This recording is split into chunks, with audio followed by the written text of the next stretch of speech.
Hey, how's it going? My name is Benji, and welcome back to my channel. Today we're going to be doing some work on my Squier Jazzmaster Jazzmaster. This guitar is a really great candidate for modding because it is a really comfortable guitar to play, but it's not so expensive that you would feel weird immediately changing parts out on it. So that's what I'm going to be doing today. Today we are doing a pickup swap.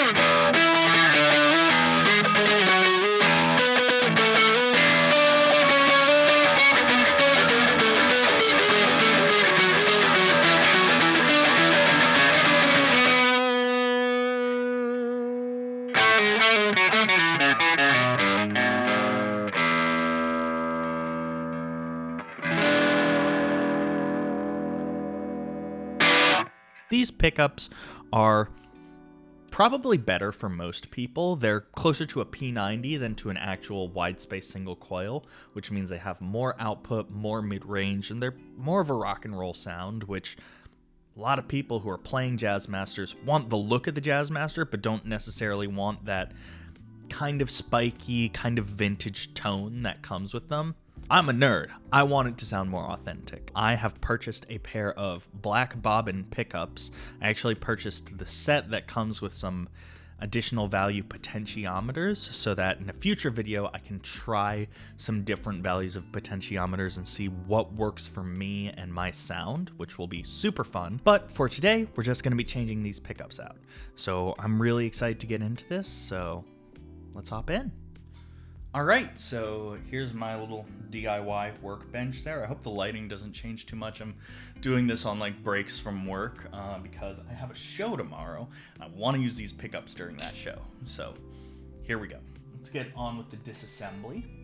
So I'm going to keep everything as close to what it was before as I can because I really want to show the differences between these two pickups. So when I install the new pickups, they're going to be at about the same height, and I'm going to even keep the same strings.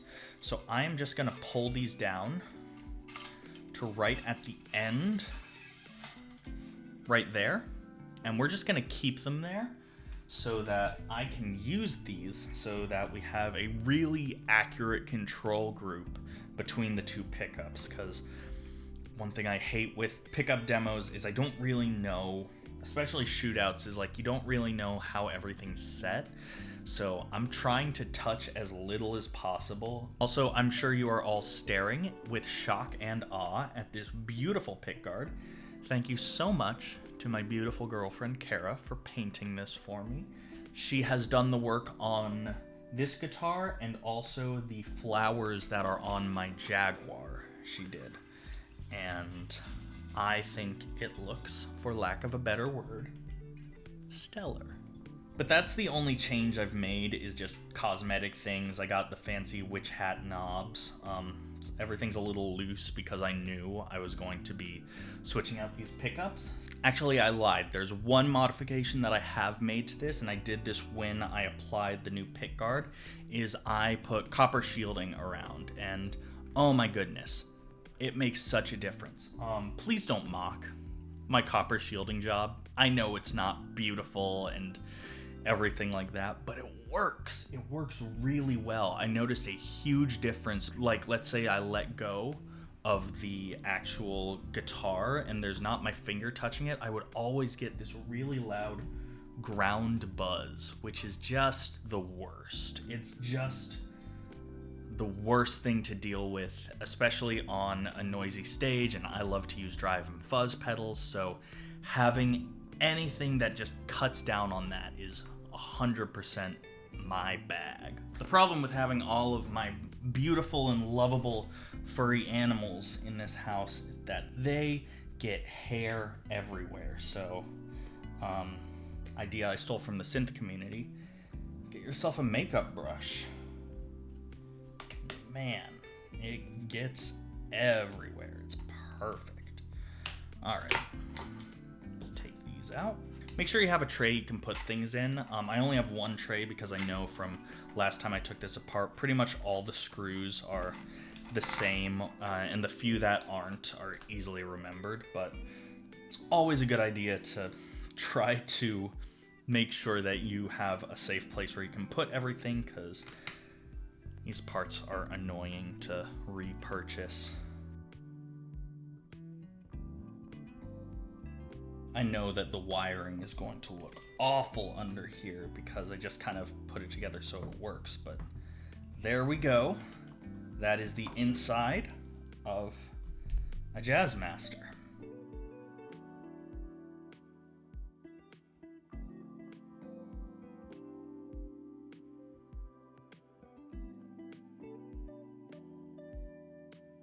One thing that I find super annoying as someone who really likes lower pickups is that the springs they put on these things are really strong. I actually had to go in and cut all of the springs in half, and they're still way too strong.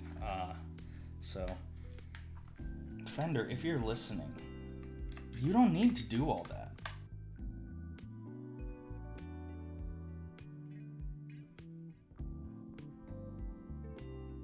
Cool, so this should not be a horribly difficult job. I've only got 3 solder spots basically, so feeling pretty comfortable about that. One thing I am going to do actually before I get into all of that is I'm going to take these pots out just so I can note the value of them, because as I said, I bought the 280K pots with the Black Bobbin vintage set. I've heard they're darker, more mellow, and I just want to make sure that I have notated what pots are in my guitar as well, so when I get to that shootout, I'll be able to know.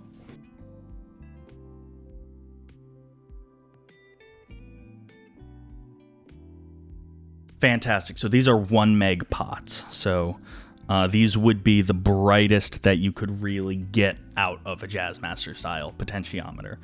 Forgot to get my soldering iron out. My soldering iron. I'm borrowing this soldering iron. Hey, Timir. Thanks for the soldering iron.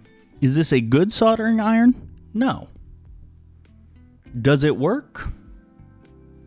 Sort of.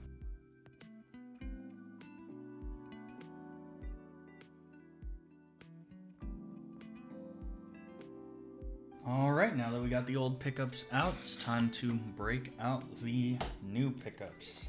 These are the Lollar Black Bobbins. There they are. But very cool, so you can see there the difference. Let me take this other pickup here for a second. Aside from the glue, which is on here, I'll take that foam off. You can see that giant bar magnet there. These don't have that. That's the big difference that you're getting in those. You're gonna have weaker magnets. Alnico 2s instead of Alnico 5s is the what we're looking at there. So there we go. So next gonna go right here. Very nice. The bridge we'll put here.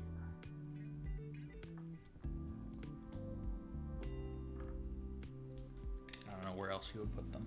This should be easy enough. I just realized I didn't turn on my soldering iron. That sucks. I'm gonna have to wait while that warms up, but that's okay, I guess. I really want to make sure that when everything is set in and fits correctly, it's like perfect, because I don't want a bunch of wiring going under anything. Especially, I think that was one of the reasons for why this had so much noise originally, is the wiring was, for this, I think it was under the pickup, because you can see on the pickup back, there's an imprint where a wire was. That's no good.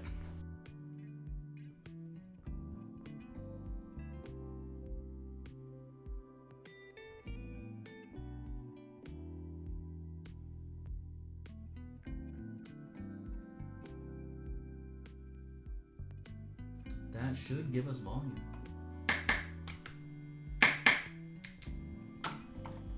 I think we made it work. All right, so let's snap cut to everything put back together. All right, we're back. She's all together, and I don't know why I say she. I hate it when people do that. All right, we're back. It's all together, and wow, this is different. This is so much less output than I was getting out of those pickups. So what I'm going to do is I'm going to show you how they sound set up in the same way that they were originally, very low to the body, very pulled in as far away from the strings, and you're going to hear a couple of things. First of all, you're going to say, wow, those are bright, which they are, which I really like, but because they're so far away, another thing you're going to hear is, wow, it's really not pushing anything at all. So I'm going to show you an example of how they sound, and then I'm going to actually raise the pickups to be a little bit more output because it's just too low now because these pickups aren't stupidly hot, so I don't have to have them screwed into the body all the way.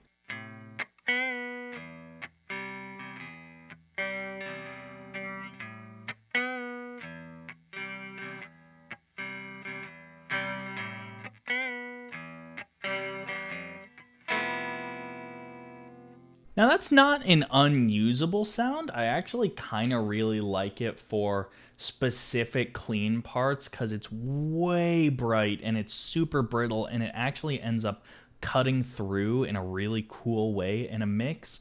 But one thing you'll notice is that when you put gain on, the volume difference is crazy. Now before, the clean sound and the dirty sound were almost volume matched, but listen to this.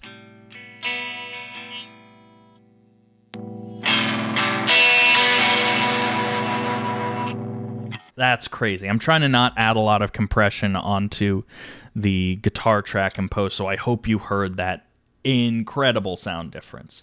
So, just to make it a little more livable, I'm going to bring these pickups up a little bit more and have them respond still at a decently low output, but not quite that low. I'm sure this is not what anybody intended them to sound like.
I truly cannot wait for the comments because they're all 100% going to be saying, you ruined it. Put the old pickups in. I liked them. They had more of a rock sound, which is true. I like this sound. It's a lot more indie. It's a lot more something for really clean, clear guitar parts.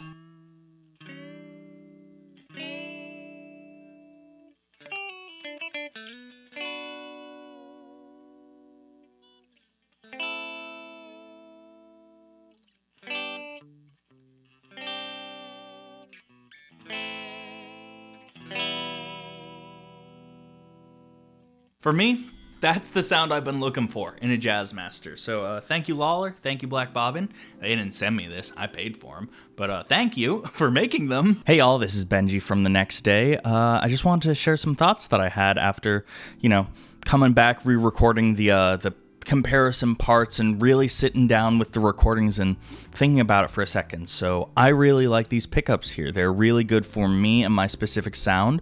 Most people would honestly probably get more use out of the stock pickups because they are built for what they do, which is loud rock sounds. But especially with what I'm doing with Anna Leonard, where there's these really clean, pristine parts, I really wanted something that was a different flavor but comparable to my Jaguar, and I think now my Jazzmaster is in that territory, which is awesome. So the Jazzmaster's going to be a little beefier than the Jaguar, but it's not going to be a huge difference between the two, so I'm not going to have anything set up to boost my level in on the Jaguar to make the two match, which is super fun. I feel like there's a really good sense of articulation that really comes through these pickups that was lacking in the other pickups, specifically with fuzz. The other pickups were so hot that they would hit the front of the fuzz and it would just over-compress and everything would become really flat, which it's not a bad sound, but it's a sound that I would rather get with a humbucker guitar because then you have a little bit more control over noise and buzz and everything like that, whereas with the old pickups, it just kind of smashes it really hard and I don't get as much cut and as much clarity. Now these new pickups, because they're a lower output, they're a little brighter voiced, they poke through in some different places, which is really cool. So I really like how it sounds on fuzz specifically, and I think that's really going to be where it comes alive, is when I start putting it through my big board and start throwing it through multiple different layers of fuzz and distortion and drive.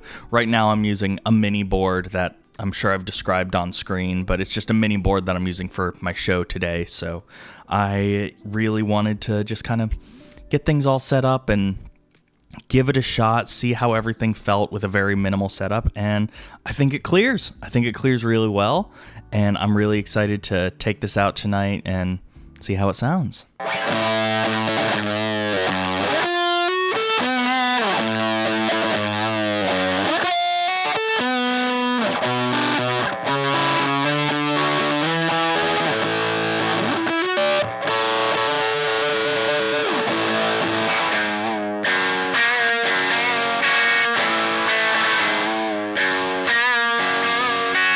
So thank you so much for watching. I hope you enjoyed this. I can't wait to see the comments because, again, I predict most people are going to be like, first pickups were better, but these are better to my ears, so I'm going to roll with them. So I think this might be a pure example of exactly where I'm different than a lot of guitarists. So I hope that y'all really enjoyed my perspective nonetheless, and can't wait to catch you guys in the next video. Talk to you guys soon. I don't know why I'm not on the phone. Bye.